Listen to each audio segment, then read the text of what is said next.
to Robot Unicorn, hosted by my parents, Jess and Scott. I hope you enjoyed the episode.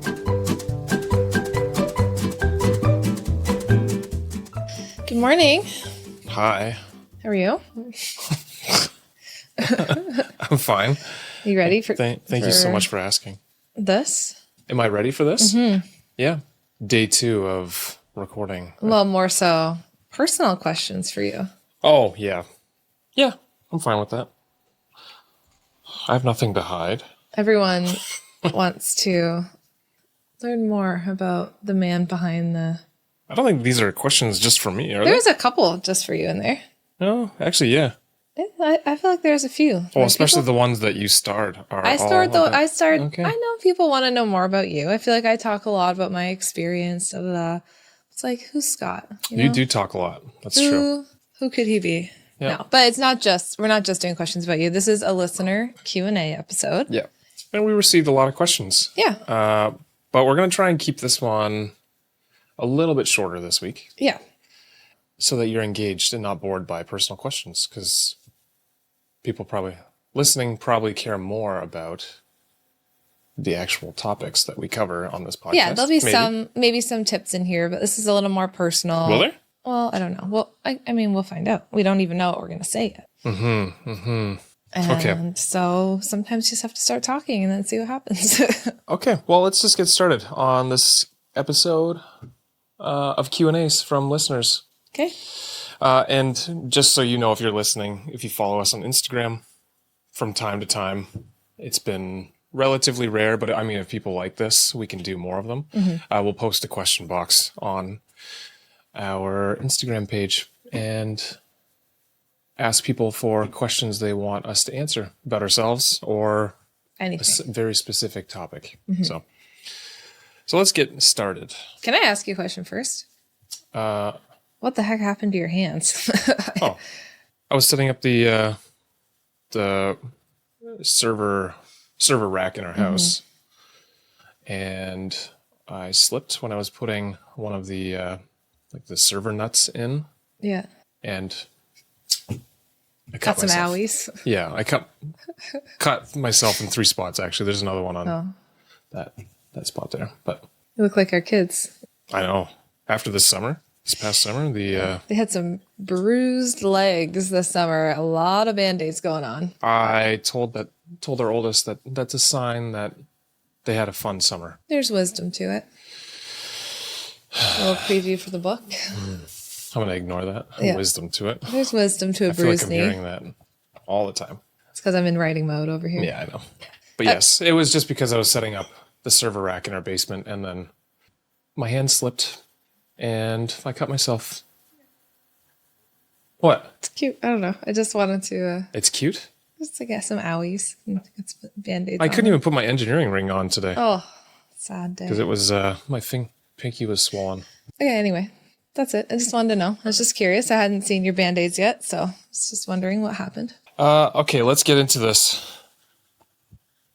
The first question is from @MomSequiturs, which... Oh, I don't know if you should actually say who they're from. Usually people expect it's going to be anonymous if they... Like, that's something I always respect. Like, if people put a question in a question box, I never say their name. Okay, well, some of these names are very interesting, and I thought some of them were quite clever. Yeah. Like this one. Mm-hmm. And there was another one that had a mathematical reference of pi and another mathematical theorem. Yeah. So I was going to name them because I was interested, but yeah, okay. Probably best not to. Okay, the first question from Anonymous, getting reprimanded over here, is Scott neurodivergent? Yeah, I started that one. I thought yeah, you did. We haven't talked about that, so. Have we not? I don't know. I don't think so. Well, I have ADHD. Is that considered neurodivergent? That would be. Okay, then yes. When did you find out you had ADHD? Earlier this year. Although I suspected it for a long time. Yeah. But yeah, just this year. And what was that process like for you to find out that you had ADHD? Like, how did it feel when you learned that about yourself? Good question. I don't know. I don't know that it was like, I think it's helpful to know it, to know and understand a bit more about it. And I've been reading up a lot on it and understanding what it takes to, like, essentially you can use the neurodivergent brain, I guess, that I have to potentially do things better than some other people that are neurotypical. But then also I get very easily distracted. So it's just trying to figure out how to navigate that, where there's a certain level of creativity that I've always had and desire to not do the same thing or eat the same food all the time, or I don't know, whatever. A lot of different things. I don't know that has it really changed the way I do things though? I feel like it's changed. Like, so actually some history. Scott and I both got diagnosed with ADHD earlier this year. Yeah. So first me and then Scott. Yeah. And the main reason I ended up going in is because I took the same form or survey that you did. Yeah. And I scored far worse on most of the things. Yeah. So it's interesting. And I mean, I see this in my work, but the way it plays out is often different in males and females. And so for me, the way that ADHD plays out for me often looks like still, I think, forgetfulness, getting easily distracted, but also a hard time focusing. And that was, I actually went in with anxiety and then left with the ADHD diagnosis, which I definitely also have anxiety, but I think a lot of my anxiety was around my ADHD symptoms, like forgetting, not being able to follow a schedule very well, trying to focus on something, just like not being able to do it, especially tasks that are not interesting to me are like literally painful to do. And I have to do a lot of things that aren't interesting now that I'm working full time. And that's really hard. And well, I'm running a couple businesses. It's there's a lot of things that you don't necessarily want to do, but you have to. Right. Running a few businesses. And I would find myself like, numbers would get jumbled around in my head. Words would get jumbled around. Like it would just be really hard to think straight. And I feel like I would always say that, like, I just can't think straight about this. So for me, getting diagnosed with ADHD also helped me have a lot of sympathy on my younger self. But has helped me understand how my brain works, why sometimes it's really hard to think straight. And medication has been super helpful, like in my journey. And then for you, I think ADHD as a child probably played out a lot different. You were the one who was fidgety, had a hard time sitting in school. Oh yeah, I was very hyperactive. You had the hyperactive, and I never have had that. I get very overstimulated very quickly. Yeah. And like the opposite, like I'd be the sensory avoider where you'd be the sensory seeker. And so I think that's just interesting to see how that plays out in marriage with two people with ADHD that are extremely different. It shows up differently in both of us.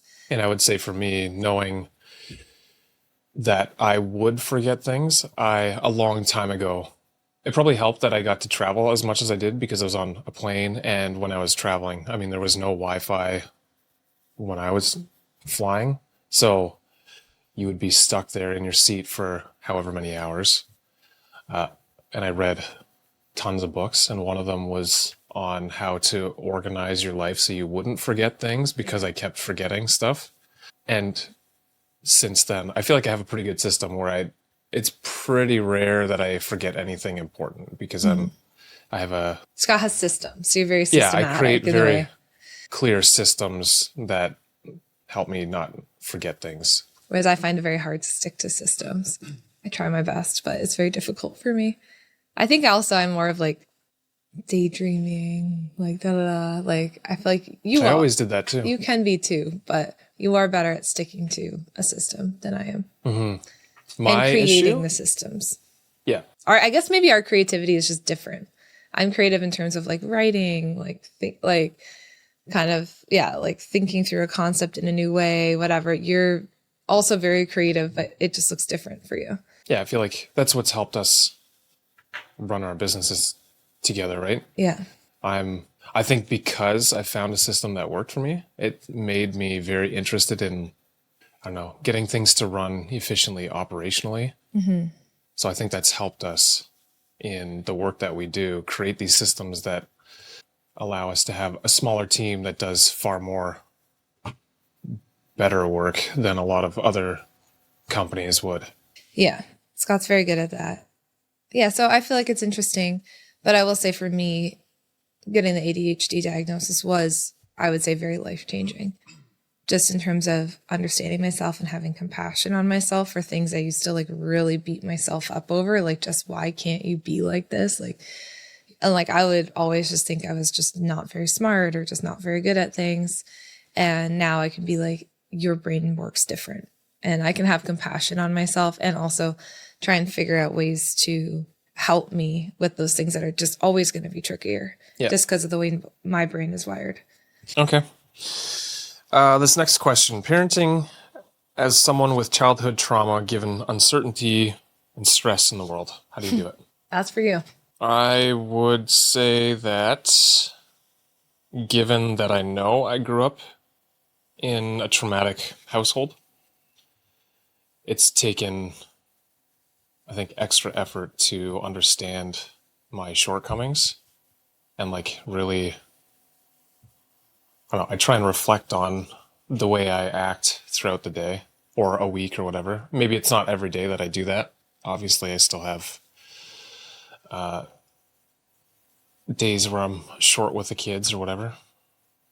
But I think it's just, I've tried to, over the years, figure out how I can be, how I can change the trajectory of, let's say, my kids' lives now. And even before that, I feel like I was doing it a little bit, but after we had our first, I feel like that's when I really tried to focus on learning how to, I don't know, think and act better. I don't know how else to describe it. Like, I've gone to therapy, not super regularly, but during tougher moments, I've done that to try and work through and understand and figure out how to think through the difficult situations. But I feel like the question is more like, I understood it more as like things that are going on in the news, like politics, the world, like difficult things. Like, how do you handle that when you grew up with, like, I know like you went to therapy and all that, but like, are there certain things that you do to help yourself handle like traumatic things in the world without spiraling or getting... Honestly, for me, that I don't see that as, it's not a huge issue for me, because pretty much any difficult situation, let's say we've experienced or that has happened after I left my childhood home, I feel like, yeah, there's been a lot of things that have been challenging, but I feel like it's been rare, if it's ever happened, that something has been worse. So then I feel like I've experienced worse. I can handle this. I can work through it, or I can help my family through it. I don't know. I feel like that's kind of more my mindset is I've been through worse and I know a lot worse is possible. So then it doesn't like beat me down to, I don't know, being incapable of doing anything. Yeah, that makes sense. That's kind of, I don't know. That's my mindset more. I would say for myself, not that I went through childhood trauma, but like to handle the world news and stuff, because I do feel like some of us are just more sensitive to that. It's like, I think some people, like I used to be on the news constantly, like always reading the news. I literally would like follow, whatever police station, like updates, see the crime in our area. It was almost obsessive the way that I would check it and know what was going on in the world in a way that was unhealthy and fueled my anxiety. So I feel like for people who are struggling with this, like they often are very anxious, right? And it's like, well, I think sometimes anxiety tells us if I know more, then I can do more to protect my kids, like that kind of thing. That is something that I end up doing, right? I research a lot, and it's kind of a protective measure to make sure I have all the data, because I can't necessarily trust others to do that thinking for me. Yeah. So sometimes it is about like, do I really have to, like for me with the police news, right? Like, do I really need to know about all the crime that's going on around me all the time? Like, is that actually helping me protect my family? Or is that just making me more anxious and like have more of a bias to say that for sure something bad's going to happen in our house, right?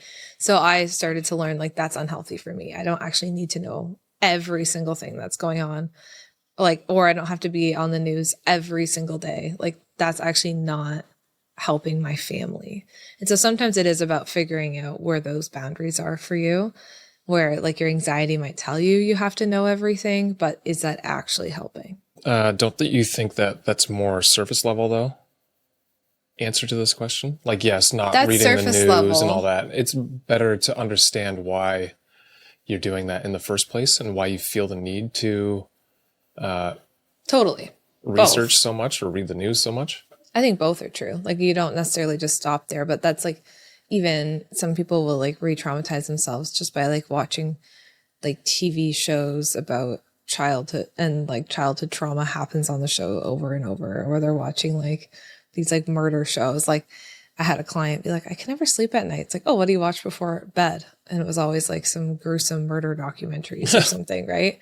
So I know that feels surface level, but sometimes you have to stop doing those surface level, like those things, to be able to get to the deeper point where you can understand why you're actually doing it. Okay. And I just feel like we can get very fixated on what's going on in the news, and it's not always healthy for us. Fair enough. Here's a less serious one for you, Jess. Your favorite F1 driver and team.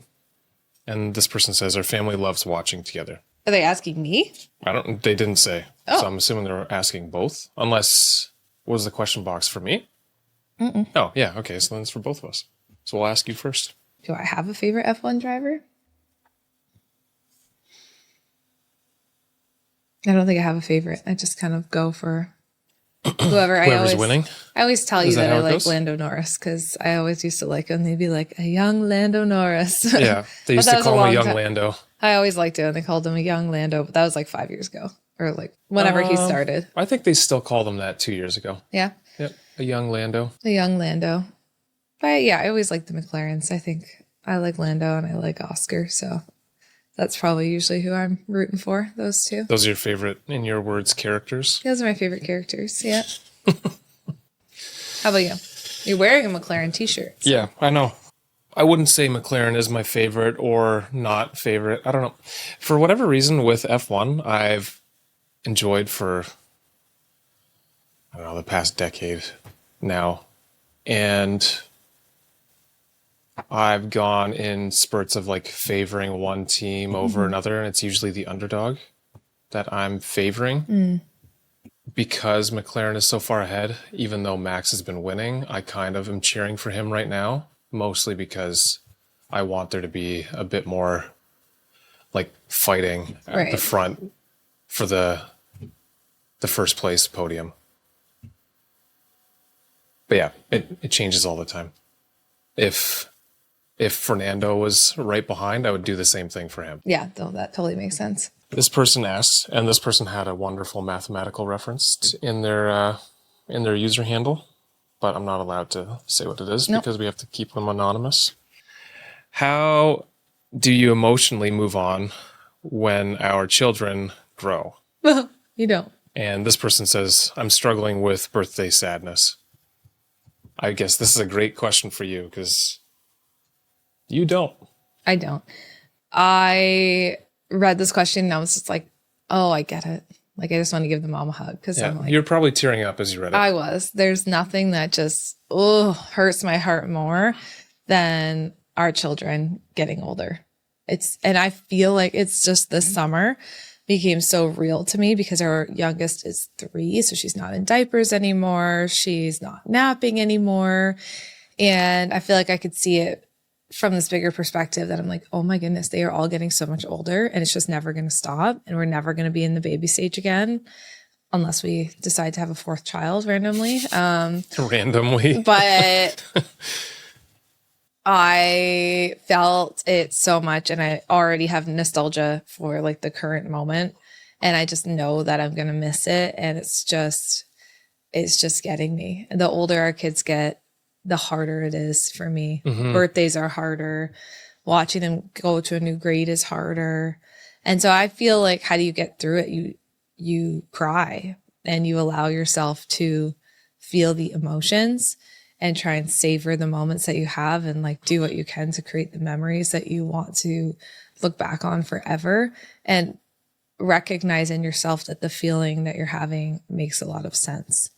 So I feel like there's no way through it but through it. And I think there's something like my friend came over the other morning. It was her daughter's first day of daycare, her son's last day of daycare before he went off to school. And we just like had a cry. She's like, have the tissues ready. And like when she got there, we just both had a cry together just over how fast time is going. Right. And I feel like sometimes that's the best thing that you can do. Mm-hmm. So take lots of pictures, build lots of memories. And I feel like it would be easy. So I think honestly that feeling gets worse the more you spend time with your kids and the more moments you're trying to create with them. Like it almost feels as though it makes it even more painful that they're growing up because you don't want to be out of it. Mm-hmm.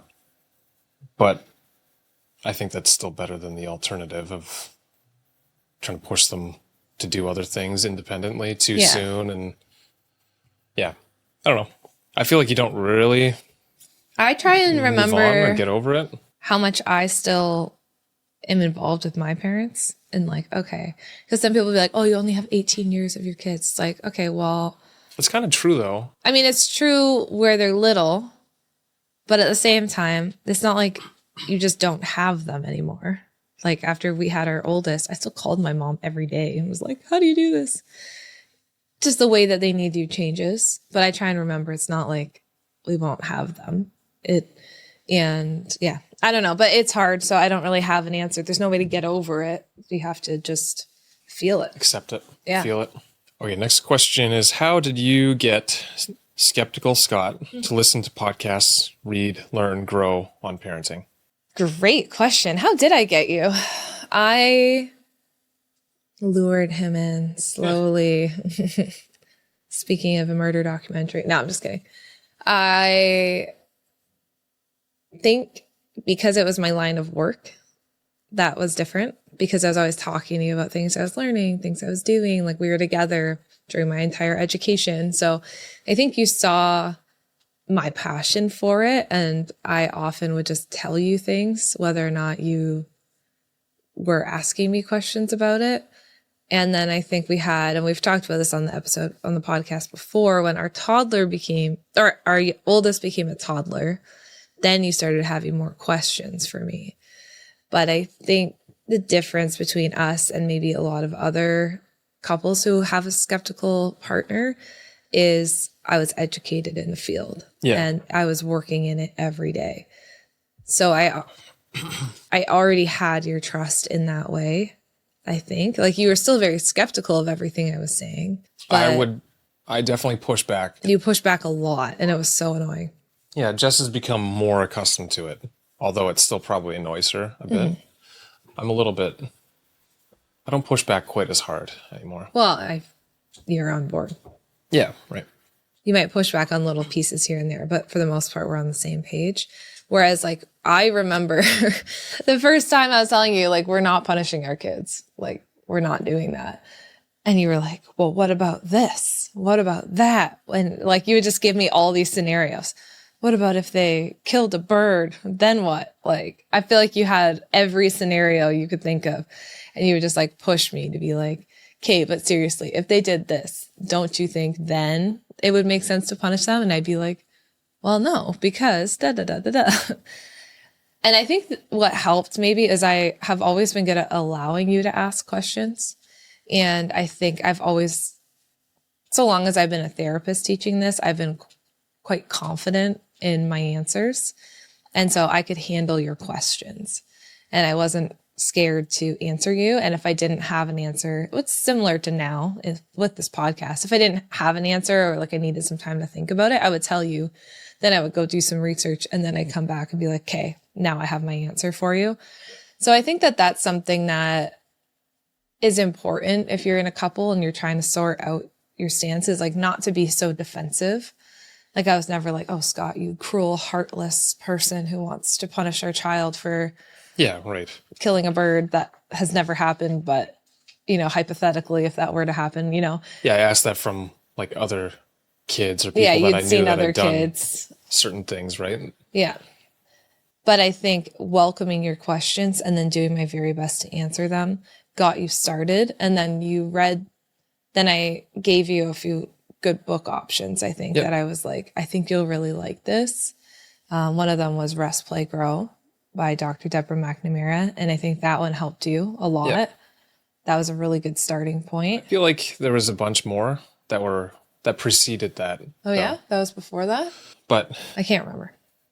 That was a long time ago at this point. But I think being like, you were willing to ask hard questions. Yeah. And I was willing to try and answer them. And I think that was the biggest thing that was important for us. One us. thing that just in general, I'm not talking about you, but one thing that in general bothers me is when someone is very confident and what they're saying doesn't seem logical to me and they have no way of backing up what they're saying. So that's even like with work, someone says, oh, like we have to do this and this will happen. I'll be like, well, that doesn't make any sense.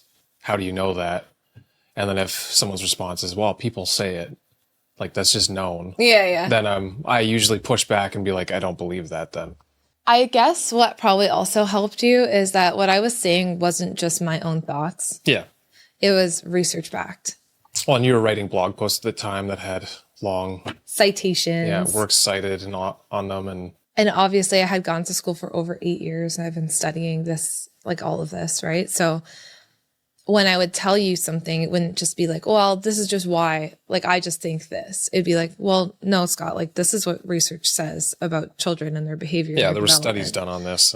And so you couldn't really argue with that. Yep. And then you being the skeptical person you'd be like, okay, well, fine, I'll look it up myself. And you'd look it up and be like, oh shit, she's right. Yep. So I think that's always important for me when skeptical people come to the podcast or Nurtured First. It's like, this isn't just my thoughts and ideas that I just made up. Of course, like some things like my tiny moments or whatever, like I have my little things that I say, but everything is backed by research that we're teaching. Yeah. So that should help the skeptical parent. Yeah, I think I love learning new things. I've spent lots of time learning how to do different things or understanding the world. And like I said, the one thing that really bothers me is when there are so-called experts who claim to know things, but then back it up by like, this is just known, or they're not using scientific methodology to figure out the answers to their questions or answer people. And then that bothers me and my guards go up a bit. And I typically am very disbelieving at first. And I think when we were having our original conversations, it was very much challenging to the way I thought about everything. Everything, parenting, whatever. But you wore me down, you know? You wore me down. No, it was more, you showed me actual evidence of what you were saying. Yeah. And I remember a lot of this came to light because I wanted to record a parenting course. And I remember saying to Scott forever, like, hey, I think people would really value a parenting course. And there wasn't really a lot of parenting courses out there at the time. And I'm like, I promise you, people are going to want this information because I'm teaching this every single day.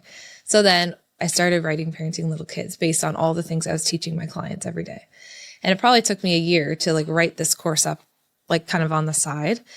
And then it came time to record it and we sat down. I didn't have like any crazy script, you know, I just had what I had been working on.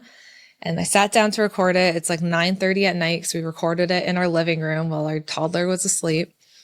And we sat down and I would start saying stuff and Scott would like pause the recording and be like, I don't understand that. What do you mean? Like, what does this actually mean? Like, how does this work in practice? And I'd be like, I want to strangle this guy. Like, I'm so, like, I'd be so annoyed. And you'd be like, I don't get it. Like, no one's going to understand what you're trying to say here. And so, like, we'd talk, like, literally while we were recording. And I'd be like, okay, tomorrow I'm going to rewrite this in a way that's going to make sense for logical people. Yeah, we debated a lot during those. Oh, those are not happy days for. But I think, like, that helped the course be as helpful as it is for parents. But also, like, that showed me what skeptical parents need to hear because you were that parent who's like, wait, you can't just tell me that punishment's wrong. That doesn't make sense, Jess. How is it wrong? What about this situation? What about that? And I'd be like, okay, go back to the drawing board, rewrite. So this question I'm assuming they're asking so that they can potentially convince a partner or whatever, someone else. Yeah.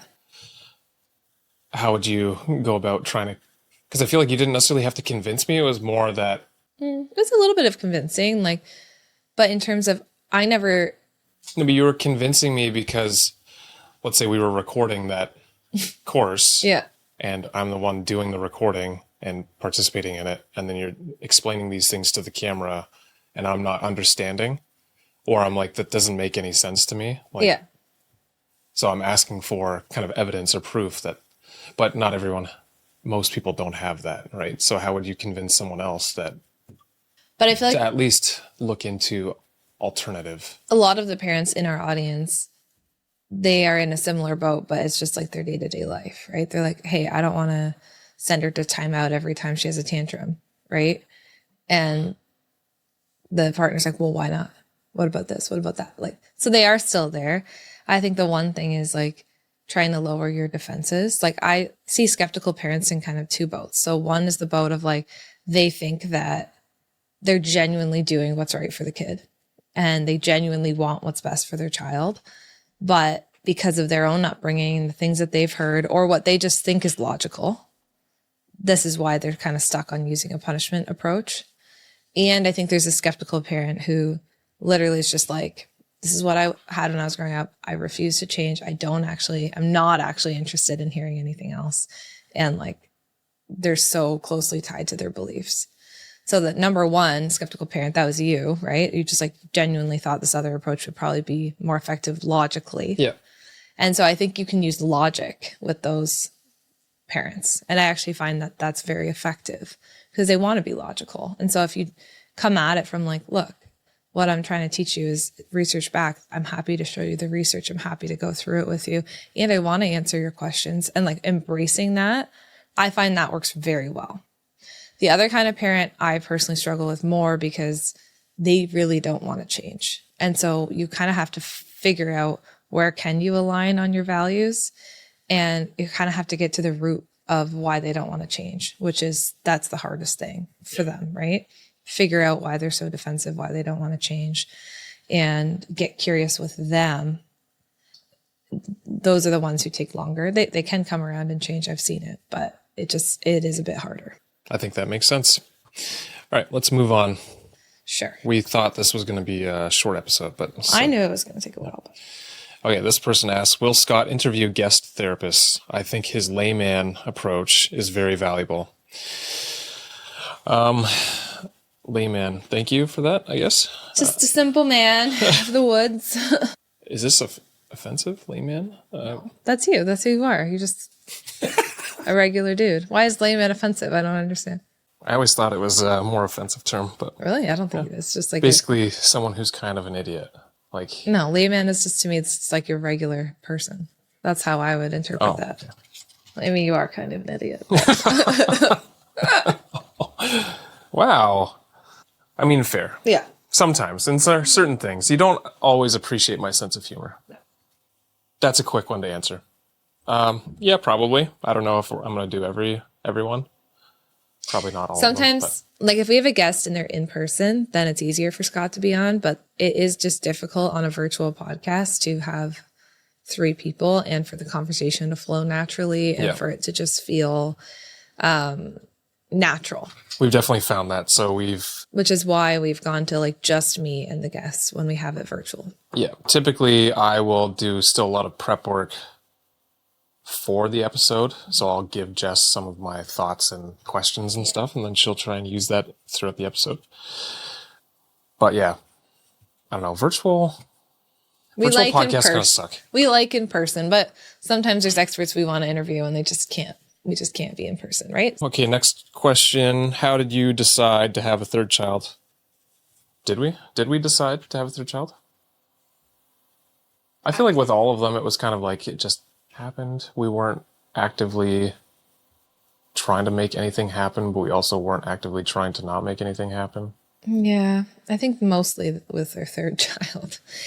I think that not a surprise, but like I don't think I would have planned to have had kids that close together. Okay. Is that fair to say? Yeah, maybe. Is that like a retrospective view of it though? Or like No, this I is think hindsight? I think even in the moment, like I remember being like, oh no, like this is going to be really close together. And you just... Yeah, but it's not like we were actively trying to prevent it from happening either. I know, but I think I was still breastfeeding and... Oh, I see. I don't... So you thought... we might be okay. That obviously I knew that it was a... That was smart of you. I knew it was a possibility and was like, oh, it'll be fine if it does happen. But I think in my head, I'm like, oh, it's pretty unlikely that it'll happen. But it did. Yeah. Okay, we're gonna skip to the last one here. Do you have any advice for couples on how to stay strong and connected in between kids, work, household? I feel like we've talked about this before on an episode, no? Yeah. From what I recall, we talked about there are certain seasons of life where you are busier than others, especially when you have, just have a new baby or something like that, or... You know what I think about? I think about two things. Let me just break it down for you. Please break it down. Let's start with two. No, one, the Gottmans in their research on couples who are strong, they say that couples who are the strongest regularly do this one thing. And the one thing that they regularly do is when one of the people have a bid for connection, the other person returns that bid for connection. Right? So if I try, and bids for connection can be anything from like a smile and you smile back at me to like, hey, Scott, you want to sit and have a coffee together? And you come and have coffee with me, right? Like there's tons of tiny ways that partners have bids for connection during the day. And I think it's so easy to just ignore your partner. Like you're probably like, Jess, you ignore me all the time. And I was just thinking that like your example of, Scott, would you have a coffee with me? I feel like that's very much the opposite. Yeah. And then you're in bed. Oh, leave me alone. I'm tired. Not in those words exactly, but that's what it feels like. I do try to respond to your bids for... There's just a lot. No, I'm just kidding. There's just a lot. Thank you. But even last night, I sat on the couch and then you do actually have a lot.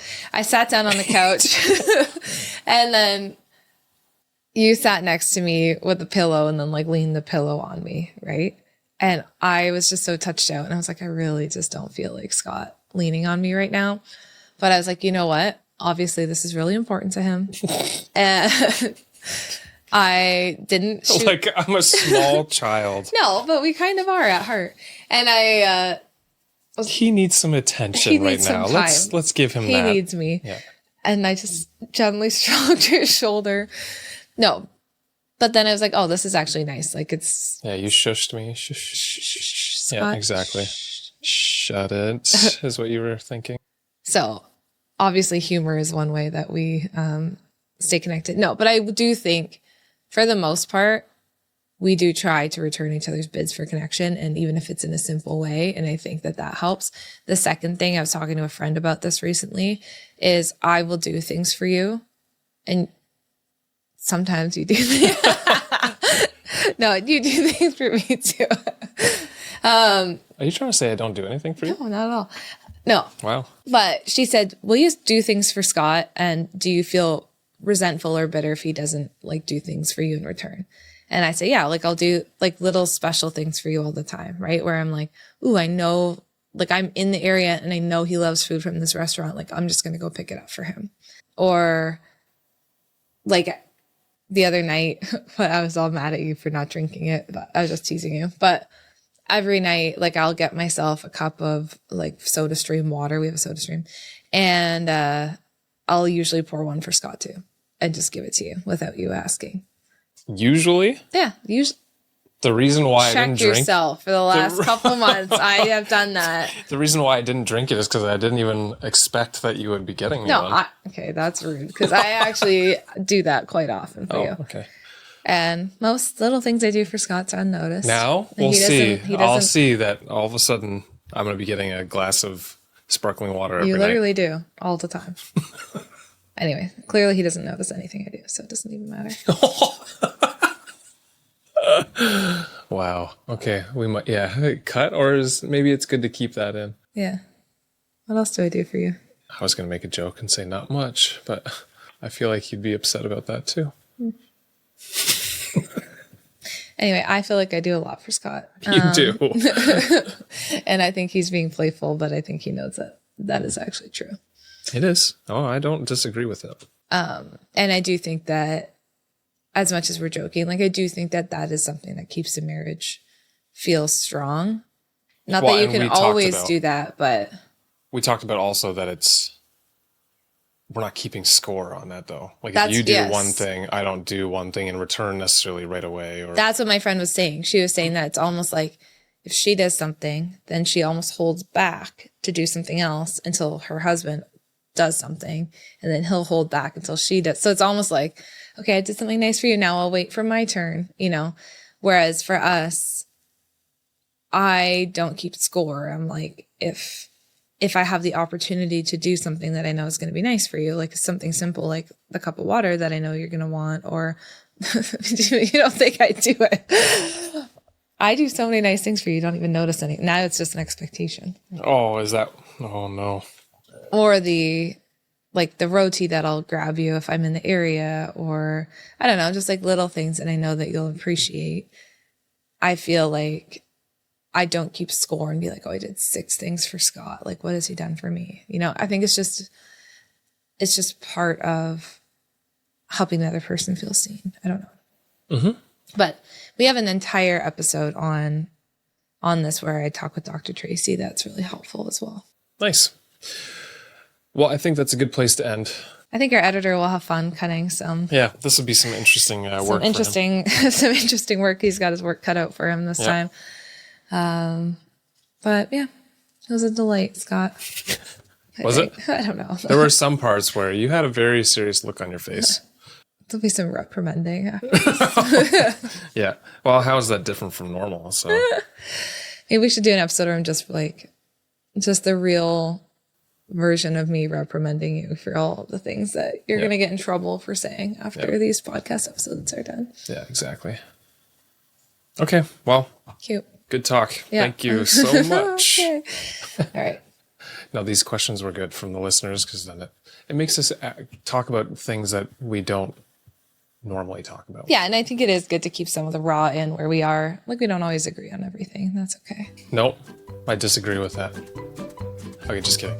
Okay, thanks for listening. See you next week.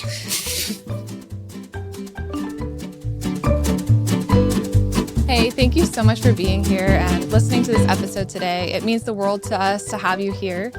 If this conversation was helpful for you, it would mean a lot if you could like and subscribe. That just shows us if the conversation is meaningful and helpful and helps it get out to more people. Also, I just wanted to let you know that every week we have a new episode drop. And if you want to be notified when that happens, just hit the little bell icon. Again, thank you so much for being here, and we will talk to you again next week.